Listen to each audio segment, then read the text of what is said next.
Hello, Dr. Coker here, and this is a guide to Malikah's Well from Final Fantasy XIV. We're here to kill the Lightwarden of Amarang. Please like and subscribe. I'm releasing guides for every story dungeon and trial in the game, so you always know what's coming. Let's get started.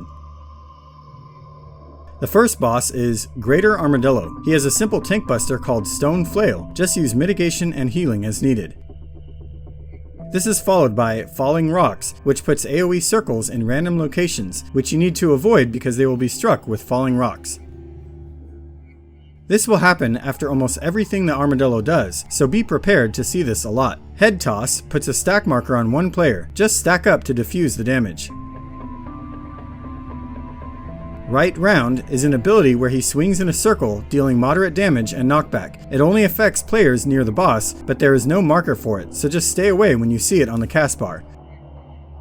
With Flail Smash, there will be a proximity marker at the center, so you need to run to the edge, but this is followed by a ring marker, so you have to run back to the center and avoid falling rocks as you go.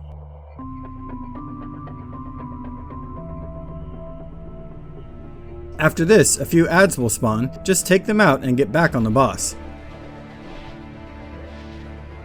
After the first boss, the tank should keep an eye out for patrolling mobs and make sure to pick them up.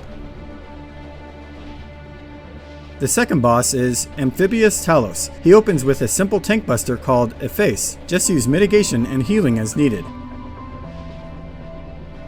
Everything else he does is part of a 3-part combo. It begins with Wellbore, which has a giant circular AoE in the center, so just wait outside for it to strike. Then, 4 medium-sized circles will appear, step outside of those and wait some more.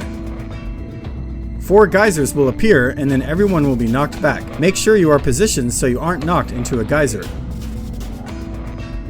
After the knockback, run straight to the center and you'll see spinning arrows on the boss. He'll cast Swift Spill, where he spins and blasts conal AoE damage. Just stay near the center and ahead of his blasts and you'll be fine. If you try to accomplish this away from the center, you won't be able to keep up. The final boss is the Lightwarden Storge. He opens with Intestinal Crank, which deals moderate unavoidable damage to all players. Just heal through it. Then you'll see Heretic's Fork, where a square made of orbs and light will form around the boss. Just stand at a corner of the square, but outside of the square. After a few seconds, all 4 sides of this square will blast heavy line AoE damage. Breaking Wheel is one where a circle will form around the boss. For this one, you need to stand inside the circle. Everywhere outside the circle will be blasted with heavy damage after a few seconds.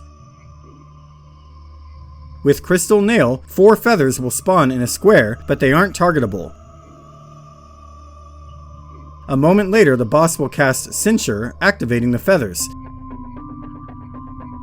Then, one by one, they will all cast either Breaking Wheel or Heretic's Fork. You'll have to pay attention to which one is casting and move accordingly. So for Breaking Wheel, each will cast a circle that you need to stand inside of.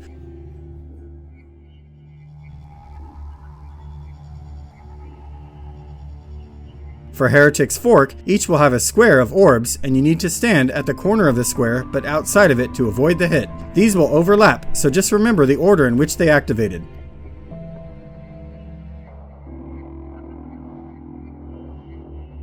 Also, after all casts, the boss will do one in the center as before. And that's it for Malikah's Well. Thanks for watching, have fun, and see you next time.